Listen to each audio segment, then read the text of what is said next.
Empresas de Santa Catarina já falam em demissão em massa. Será que o seu trabalho vai ser afetado pelo tarifaço do Trump? Vou te mostrar aqui quais serão os setores mais prejudicados. Mas olha só como os nossos líderes estão se comportando. Olha o que esses dois aqui, Jorginho Melo e João Rodrigues, falaram. Pela questão desse tarifaço, que é uma tragédia no Brasil.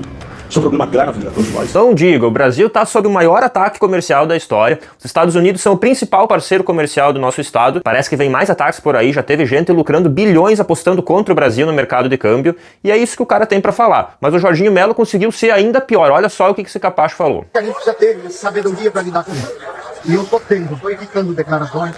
Que líderes preparados, hein? Fogem do debate e dizem que isso é lidar com sabedoria. Eles não querem se comprometer. Esses covardes estão preferindo não se queimar com a família Bolsonaro do que defender os interesses das empresas e do povo trabalhador de Chapecó e de Santa Catarina. O Jorginho Melo já está até tentando arrumar um cargo de secretário para Eduardo Bolsonaro, porque sabe que ele vai ser caçado. Segundo o último boletim do comércio exterior catarinense produzido pela Fiesc, 15% das nossas exportações, mais de 130 milhões de dólares por ano, vão para os Estados Unidos. A tarifa do Trump nem entrou em vigor e já tem empresa buscando advogado, falando em recuperação judicial, porque sabem que não vão conseguir dar o giro. No setor de móveis e madeiras já teve carga que deixou de embarcar. Os Estados Unidos são o destino de 37% das exportações. Também tem cargas de peixes e pescados deixando de embarcar e as empresas já falam em demissão em massa. 33% das exportações desse setor também vão para os Estados Unidos. Além desses, os principais produtos exportados de Santa Catarina para os Estados Unidos são também alguns cortes de carne suína e bovina, suco de frutas e alguns produtos industrializados, como compressores de ar, transformadores elétricos, bombas de líquidos e também produtos como couro bovino, revestimento cerâmico, até gelatina a gente exporta para lá. Mas os ataques do Trump afetam a todos, porque ele também está atacando o Pix, o nosso sistema de Pix, porque esse sistema está tirando das Big Techs deles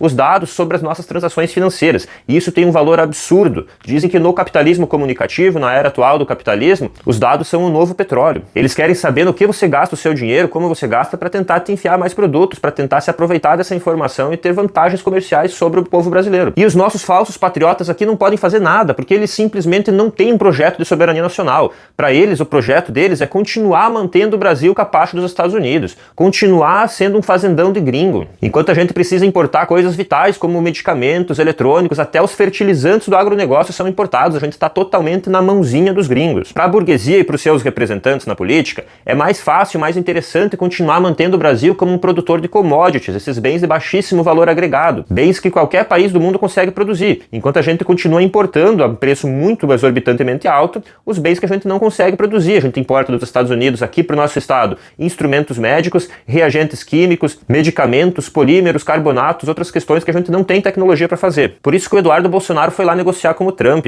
Eles querem oferecer ainda mais para os Estados Unidos em troca de apoio para tentar tirar o grupo do Lula do poder e colocar de volta o grupo deles. Olha só o que ele mesmo disse em entrevista. E o nosso aliado, ele é muito forte. Se houver o cenário de terra arrasada, pelo menos eu estarei vingado desses ditadores de toga. É explícito, eles admitem. Olha só a nota que o governo do estado aqui de Santa Catarina emitiu, dizendo que vão tentar negociar para equilibrar relações. Não existe isso, gente, não é na conversa. Que vai equilibrar relações é verdade, é a condição de fato de não precisar daqueles produtos, é investir em ciência e tecnologia, é valorizar a universidade pública que produz 95% da ciência no Brasil. Mas em vez disso o governador fica lá mandando dinheiro para as elites locais, as falsas comunitárias, através da fraude da universidade gratuita. O que equilibra a relação é investir na industrialização brasileira. Até hoje a maior parte da força de trabalho brasileira é pouco ou nada mecanizada. Tem muita gente trabalhando nos interiorzão como se fosse um completo primitivo, porque não tem crédito no mercado para o pequeno produtor, para o pequeno comerciante. A gente tem os juros mais altos do mundo, que sabota completamente os nossos investimentos em capacidade de produzir com maior qualidade, de aumentar nossa eficiência produtiva. O que resolve é investir em educação, para os nossos cérebros não precisarem fugir do Brasil para pesquisar.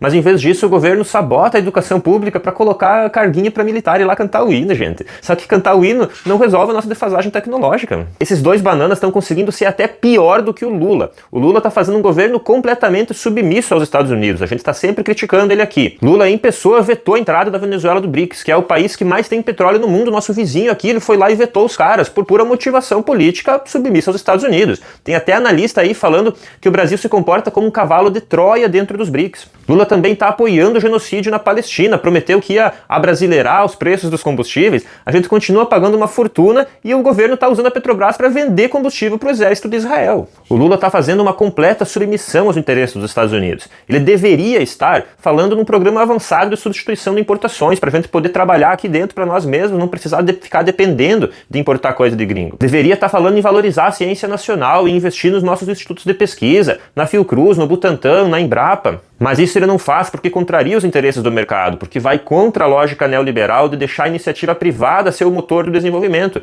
E aí a gente faz esse desenvolvimento completamente submisso aos interesses de meia dúzia de bilionários. Por isso que a gente tem bet pra caralho e não tem indústria farmacêutica. Porque o Haddad está todo dia defendendo a porcaria do teto de gastos, porque não tem como o governo investir de verdade com investimento travado. Mas vejam que até o governo do PT está muito mais corajoso do que esses dois cagões aqui que deveriam estar defendendo os nossos interesses, em vez disso estão completamente rendidos, não querem nem tentar negociar com o Trump. A empresa, se amanhã ela fechar, evidentemente que o dono vai reservar o que é seu.